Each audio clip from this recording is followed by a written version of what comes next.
I've got a new hot glue gun. Pew, pew. It's an HKP 220. 40 watts, maximum 230 degrees. I thought I'd treat myself to a branded hot glue gun. My last hot glue gun was a cheap one. Excuse how messy it is. I was going to clean it up, but I thought, I'm going to be real. This was actually very cheap. I bought it from Banggood and it was about £4.50. Downsides are, it doesn't come with a UK plug. I think if you choose the UK plug option, you do get this adapter that comes with it, which is fine, but yeah. And here's the hot glue gun. The reason I bought a new one was this was pretty good, but it did ooze a bit. So if you leave it, it kind of oozes, and that's one of the reasons. It's got burned glue on it, and glue everywhere kind of oozes if you forget about it. And then you end up leaving it in a pool of its own glue. It's quite a safety risk if you leave hot glue around, if it pools, because you can burn yourself pretty badly on hot glue. Along with flat-bladed screwdrivers, hot glue is one of the things that's going to surprisingly hurt you. It's going to hurt you when you least expect it. So, anyway, this was fine. The tip's not as fine as I would like, and it oozed a bit. That was my complaints about this one. Doesn't stand up very well, or at all. I always hang these up from a hook using this, and I tend to just switch them off now whenever I'm not using them, which is a bit of a hassle because you have to wait for it to heat up again. So I thought I'd treat myself to a brand name hot glue gun, which is this, the Proxxon. Looks and sounds like a futuristic or retro futuristic blaster from a sci-fi film. Space 1999 or Blake 7 or something, maybe. What would the Sarans want with Aurak? It is of no value to them. Exactly. They may have left it where they captured her. Only Serverland knows. And many times more powerful than yours. You've seen what it can do. It is strong, but there is only one. This brand it's actually a German brand. I thought this was maybe Axminster's own brands. There's a company called Axminster Tools, which sells lots of Proxxon tools in the UK. And in fact, they sell so many, and I've never seen them anywhere else, that I kind of assumed it was Axminster's own brand, but it isn't. It's a German company, and they specialise, as far as I can tell, in making smaller tools for model makers. So they have really cute things like tiny lathes and tiny table saws, and they have unusual tools like tubular sanders and God knows what else. So I can't judge them because I only have this one thing, and this is actually very cheap in the scheme of things. I did upgrade to a brand name, but I think it was only £15. 1 second. It was £18. £18 or so. It came with the starter kit, which was some glue sticks came with it. So there's 4 glue sticks. Here's the Axminster catalogue.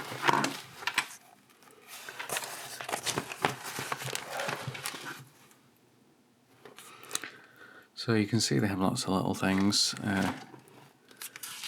They have lots of little tools. Like a tiny disc sander.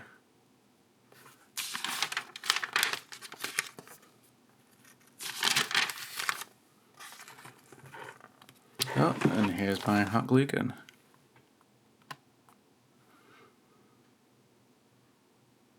I've used this a little bit. I thought it's probably a good time to give a little review of it because I've used it enough to have an opinion, but I haven't had it for so long that I've lost the tips and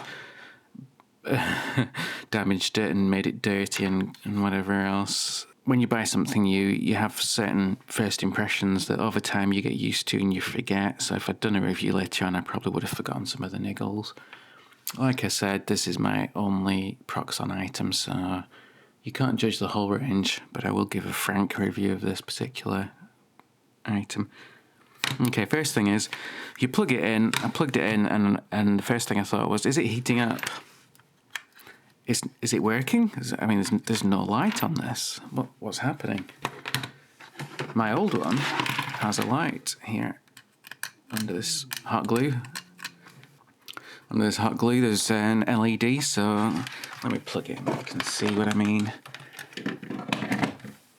Okay. Switch it on. There's an LED. I don't know if you can see that, but it tells you it's on. So that brings up another point. There is no switch on this. So for a mains device that gets to 200 odd degrees and can dispense burning hot glue, I would like to have at least a light so you know it's on, and preferably a switch to switch it on and off. I switch mine off at the mains when I remember, but with this one, you have to switch it off at the mains because there's no other ways of doing it. In fact, the other day I was using this to fix something, and when I wasn't using it, I had to keep reaching behind this other machine to switch this off. Because obviously if you forget about it and you lean on it or it leaves glue somewhere, it's dangerous, so you have to keep switching it off. Not good. I actually wondered, I mean, look at, you can see how much this wiggles. For a little bit, I actually wondered if that was a socket and plug. I haven't pulled it because I'll probably break it, but it's very weird that the strain relief moves like that. Okay, let's go on to the kind of standing up feature of it. It's got this cool slide out stand, so you can stand it up like that. Looks cool. The whole design looks cool. I'm going to give them that. I think it's a nice looking tool, even though it's plastic. But the design of the stand is not quite right because you can stand it up, but you have to have the cable exactly the right angle, because if it's the other way or straight, it will tend to fall over.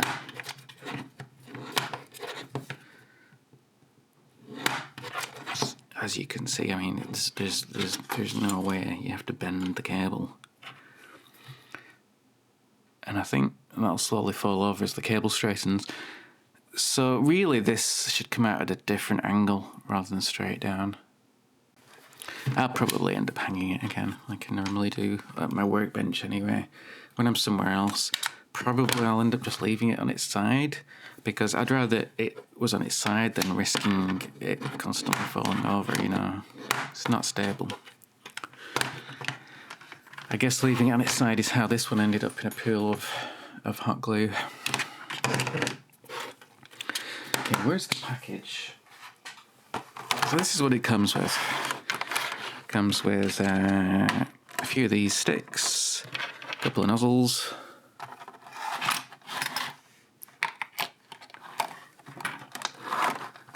and the gun itself. These glue sticks, they're different to the ones I have. The ones I have are, I think, probably the cheapest I could find online that I use in my old one. So the ones that come with them, they're very bendy. They're more elastic and less waxy than these cheap ones, and they're also more transparent. And when you glue with them, the glue is more transparent as well, so it stays fairly transparent, which is probably a good thing.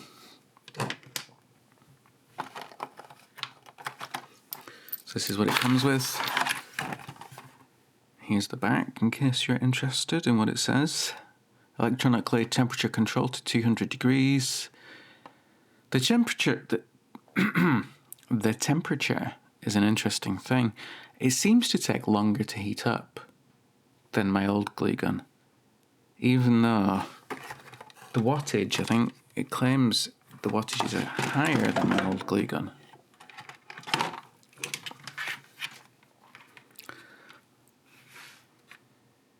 So my old one says 20 watts and my new one says 40 watts. So you'd think that that would mean it's going to heat up twice as fast or faster, but it does not feel like it does. I'll do a little bit of testing, and I'm going to do a shootout here between the two of them. The nozzle I put on the end, by the way, is not the one that came with it. It came with this one attached, but one of the reasons I bought this is because I want a bit more of a finer nozzle that I can reach into corners a bit more easily. And that's why I've gone for this smaller form factor. There are bigger hot glue guns which may be better, like the Bosch ones, but for using on a small workbench, you don't want a big gun. It's inconvenient. So for me, the features I was looking for were size. I didn't want it too big, and I don't want it to ooze, which is true of all hot glue guns. You don't want them to ooze when you've stopped pressing the button to extrude, and you want a fairly fine tip. So like I said, it's very strange. It does not have a button on this, and it doesn't have a light. I do still have my oldest glue gun somewhere. Let me find it. I keep my last thing as a backup, so I can throw this away once I'm happy with it, because this one was actually broken. This is my old boss stick. As you can see, yeah, more hot glue all over it. So this one is interesting. Doesn't have a switch either. Doesn't have a light. Surprised there's no light. Let's plug this in.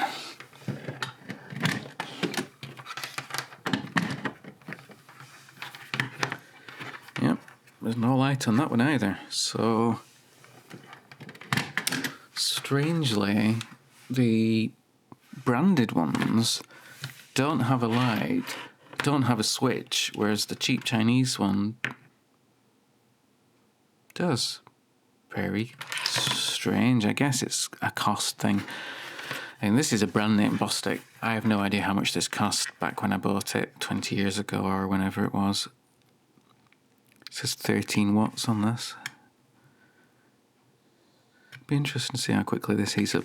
So the reason I stopped using this one is it doesn't dispense anymore. Usually what happens with all these guns is if you press the trigger too enthusiastically when the glue's not melted, it breaks the mechanism because they're all just plastic mechanisms. So that's what happened to this one. I used to use this by physically pressing the stick in while it was heating up. And then I kept it when I got a new one just in case my new one broke. But I'm afraid it's the bin for this one. It's not really... Oh, wait. Wait.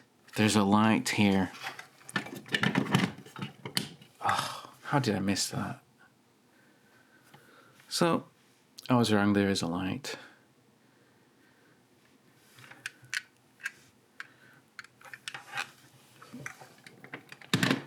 Which, again, makes me question the Proxxon choice a bit more, because there's no light on this, is there? Am I missing it? Let me plug it in again and double check.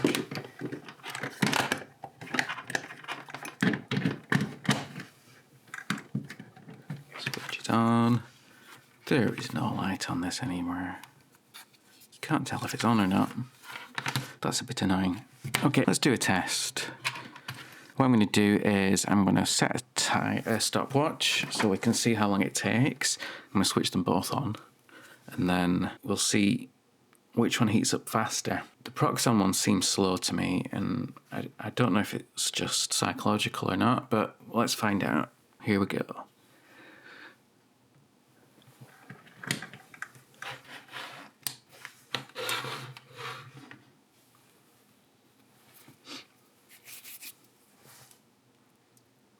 While that heats up, I need to find something to glue. Feeling if it's hot, I can feel a little bit of heat. Of course, it's difficult to tell when it's ready to extrude because there's no ready indicator. You have to just keep kind of squeezing the trigger a little bit, which is not very good because you can break it like that. Oh, look. Let's put something underneath so I don't stick to my mouth. So the Chinese one, already extruding. Proxxon one, not extruding. Don't want to press it too hard because it will break. But you can see, still not hot. Okay, I'm going to switch off the Chinese one because there's no point keep heating it.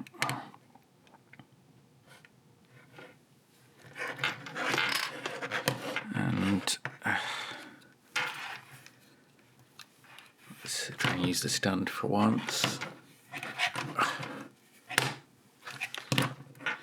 Yep, these stands are all awful. So I'm going to hang it up.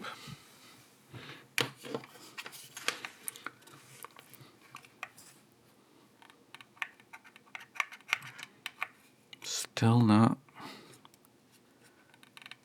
dispensing. Oh, I think some of it's coming out. I don't want to break it by pressing it too hard. Oh, here we go. It's coming out now. So you can still feel a bit of resistance. I don't think it's fully heated up yet. I think you can see the difference in the glue here. So this glue is much more transparent, which should be good for a lot of reasons. If you're using it for crafting, you might not want to be able to see it in the end. I generally don't care that much.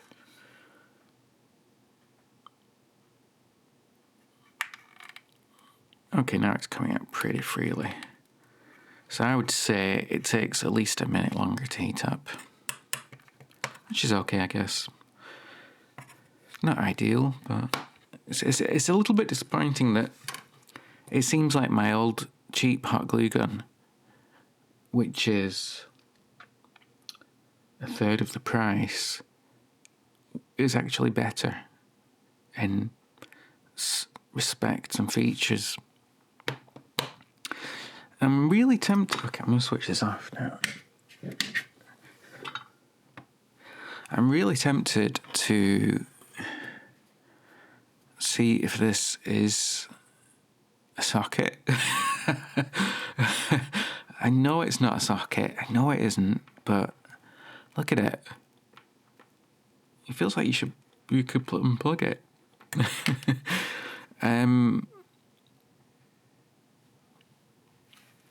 It should be fairly easy to disassemble, but I'm going to wait till it cools down before I do that. Before taking it apart, I decided I should do some testing. So what I've got here is some foam core. Common use for hot glue is to glue together parts of foam core board to make a mold. So just cutting some as an example, and I'm going to try and glue it together. So while I've been cutting the foam core, the glue gun's been oozing a bit, and in my haste to show it to the camera, I managed to knock over my board, and then I tried to clean up a bit of the blob of hot glue to leave a clean result, and instead I give up, and I'll come to regret that later.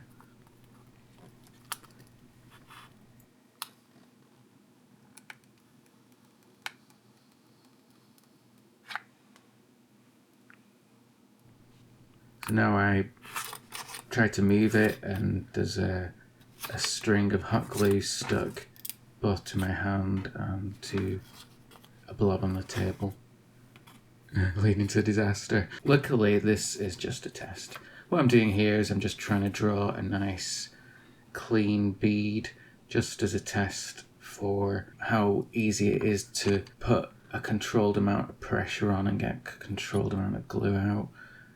So obviously some of the problems with my technique, but the glue gun itself seems fine. You can put consistent pressure on it.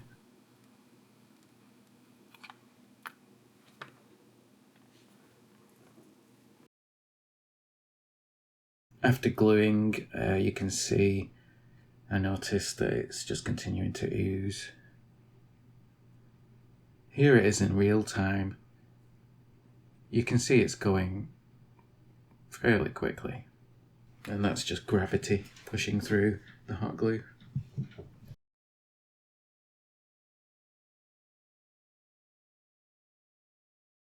The next thing I do is I hook it up to a wattage meter. I also actually attached a thermocouple to the soldering iron tip to measure it, but as you'll see, the tape comes off one of them, and I'm not sure how accurate it was anyway, so I've not really paid any attention to the temperature in this. The interesting thing is the wattage. So once it gets to a certain wattage and stays there, that's the steady state. So it's got as hot as it's going to get, and that's its, maybe you could call that its nominal wattage given the temperature. So you can see that the wattage of the Proxxon is much lower than that of the Chinese one. It heats up quicker, it provides a higher wattage both from the outset and when it's providing a maintenance level of heating. Now that it's cooled down, let's have a look inside. Really tempted because of the wobbly cable here. I actually looked at the listing on the website, and it's interesting, the cable's actually a pigtail. Are they called pigtails? A curly one anyway, like a pig's tail. A coiled cable. And this one isn't, so I wonder if the original design would have stood up, but because the cable isn't what they originally intended, that's causing it to not stand up as well. But it also doesn't fit in very well, and I'm curious to see what it looks like inside. Let's see, how does this come out? Is it just a clip? There we go. And now, let's see what we have inside.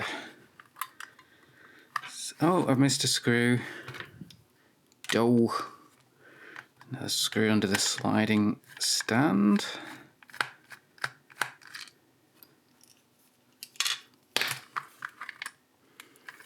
Okay, I didn't need to take the label off at all. Okay, the first thing is the wobbly strain relief. Is that just caused by this loop not being right? Or, I mean, the size of this plastic bit here, let me zoom in a bit if I can.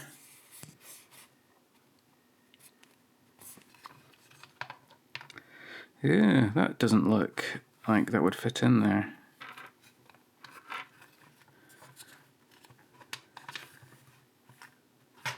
You can see it's a little bit wider.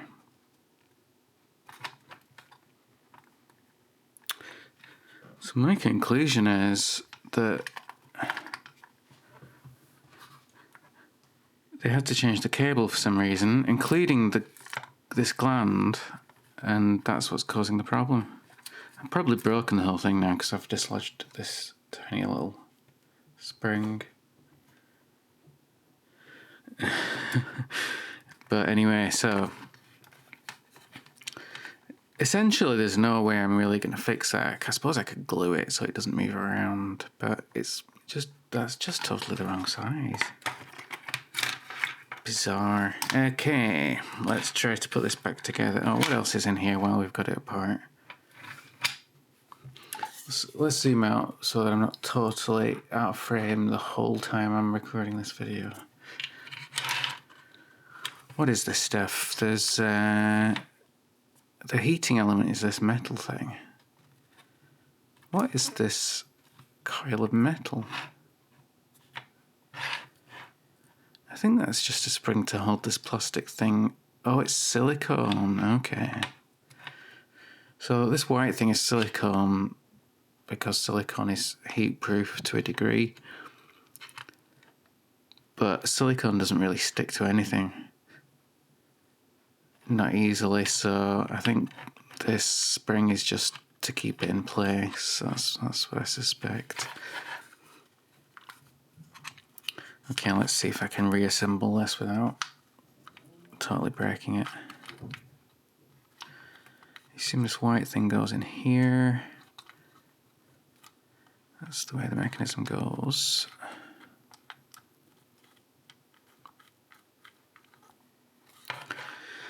If I can't, or if I don't feel like I'm assembling it correctly, I'll just review the video and see what it looked like when I opened it. But let's see if I can put it back together on camera.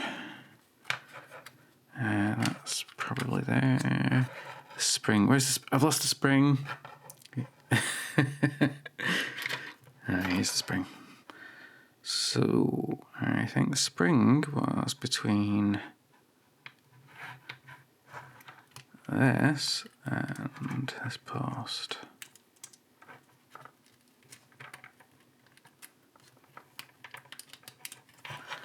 Okay.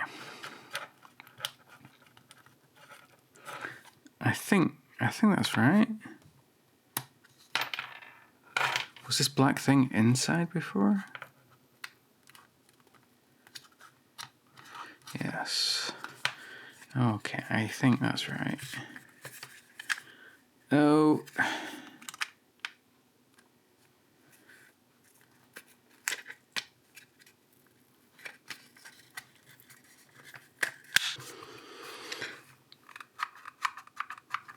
And I think that's okay.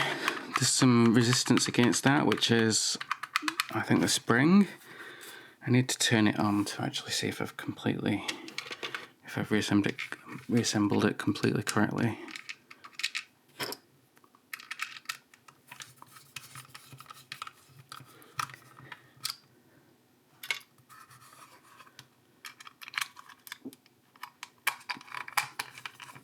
I actually thought there might be some markings on the heating element that would say what wattage it is or something, but I didn't see any markings.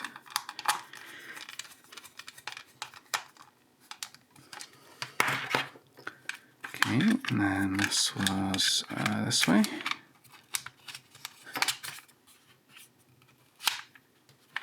Okay, let's switch it back on and see if it still works or if I've broken it. And I should be able to extrude out now. Yep, here we go. So I've not broken it, which is nice to know.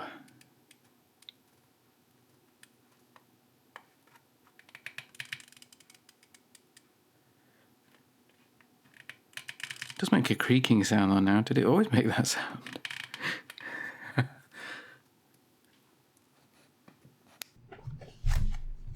There's probably more things I could have looked into, but this video's already way too long. My general opinion of this is it's fine for the price. I don't think it's an improvement over my last, except in control, and that's probably mainly due to the new or the different nozzle, the finer nozzle. There was quite a lot of oozing, but I'm not surprised really at this price point. It's not as cheap as the Chinese one, but it's cheap considering it's made in Europe and it's part of a bigger tool range. Having said that, I think it has some glaring omissions. It's missing an indicator light, at least, and a switch would be nice. They should have improved the cable, and even if it would cost them more, which I guess it would, they should have released a more expensive hot glue gun that is a bit better. So £10 more or even £20 more or whatever, and maybe address some of the shortcomings in this one. I might continue to use my old one and use a different glue stick in my old one and my new one, because you can get different glue sticks, some are for wood for example, or coloured glue sticks or glitter glue sticks. So it might be that I just use this as an additional hot glue gun. I don't know if I'll ever get a chance to try the Bosch or other more expensive ones, because I don't go through hot glue guns very often, so I can't justify really doing it, but if I do, I will report back.